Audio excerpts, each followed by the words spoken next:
Thank you এত রান্না করার জন্য। বলো। Thank you so much. বলো ওয়েলকাম ওয়েলকাম। কি কি কি কি করেছো আমার জন্য?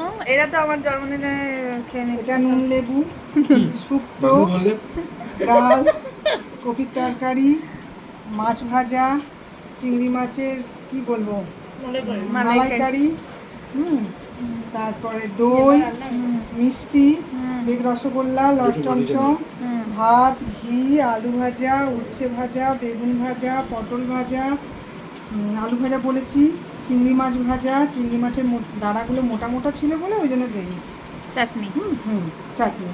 চিংড়ি মাছ এখন খাও। হ্যাঁ আমিও তাই হ্যাঁ, মানুষ ভেবেছিলাম। হয়তো বলবে যে দেখেছো বউয়ের জন্মদিন করছে, কিন্তু বউটাও যে একটা সময় মেয়ে হয়ে ওঠে সেটা মানুষ বুঝে উঠতে পারে না। Thank you thank you thank you thank you. বউকে ভালোবাসতে হবে তো, তবে তো। আমাকে দেখাচ্ছি না, আমাদের বাড়ির লোককে দেখাচ্ছি। হ্যাঁ, সবচেয়ে ঝগড়ুটে যদি কেউ থাকে শ্বশুর বাড়িতে এই যে সবচেয়ে ঝগড়ুটে।